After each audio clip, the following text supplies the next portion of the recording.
Hello, Washington Commanders fans. Welcome back to our channel. Today, we need to have a serious, honest, and for many, a bit difficult conversation. Let's talk about one of our leaders, a future Hall of Famer, a player we all deeply respect, Bobby Wagner. Our management's bet on him was a success last year, but the reality of 2025 is showing us an uncomfortable truth. Could our greatest pillar of leadership be becoming our greatest weakness on the field? Stay with me, because we need to analyze the facts. Our general manager, Adam Peters' strategy of rebuilding the roster with experienced veterans was largely successful. And Bobby Wagner was the best example of this. Peters went against the grain of the league, which often discards players over 30, and bet that Wagner still had a lot to offer. He believed in the player when many already doubted, and that bet paid off with a fantastic season in 2024, where he masterfully led our defense. Peters' approach was a complete about-face from previous regimes, which were wary of taking risks with older players. The decision to bring in Wagner, even after a second stint in Seattle, demonstrated courage and a clear understanding that proven talent has immense value. However, American football is unforgiving, and time is unforgiving. The limitations of a 35-year-old player in his 13th season are beginning to show alarmingly.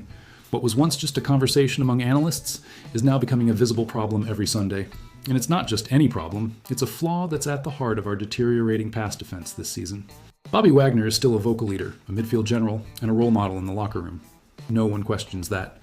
But in one specific crucial area of the game, he's becoming a target for opposing offenses. The most glaring problem is their difficulty in pass coverage.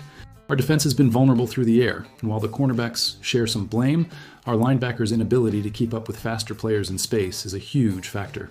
And, unfortunately, Wagner has been largely responsible for this failure. He simply no longer has the lateral speed to keep up with dynamic running backs and tight ends in the open field. The most brutal and painful example of this was what we saw in Week 4 against the Atlanta Falcons. The way their running back, Bijan Robinson, simply left him behind on a route down the middle for a 69-yard run was a reality check. That play wasn't an accident, it wasn't an isolated mistake. It was the embodiment of Wagner's greatest weakness at this point in his career, exposed for the entire league to see. And the most worrying thing is that opposing teams have already realized this and are creating game plans specifically to exploit this vulnerability.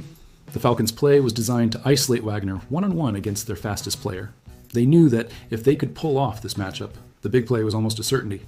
This means that, from now on, every offensive coordinator who faces us will have an entire section in their notebook dedicated to how to attack Bobby Wagner in coverage. But the responsibility cannot and should not fall entirely on the shoulders of a veteran who has already given so much to the sport. The blame also needs to be shared with our coaching staff. Continuing to put Wagner in man-to-man coverage situations against much younger and faster players is a flawed system. It's the responsibility of head coach Dan Quinn and defensive coordinator Joe Witt Jr. to find ways to protect him and put our leader in positions where he can succeed. The solution isn't to take Wagner off the field, but to be more intelligent in how we use him. We need to see more speed alongside him, perhaps with more playing time for the younger, more athletic linebackers we have on the roster, like Jordan Magee. We need to hide his limitations in coverage, perhaps by using him more in zone protection or giving him constant help, while also accentuating his strengths, which are still numerous, such as stopping the run game and blitzing the quarterback. Now, I want to hear your opinion, which is the most important one of all. What do you think our coaching staff should do to solve this problem? Do you agree that we need to change the scheme to protect Bobby Wagner? Leave your honest opinion here in the comments.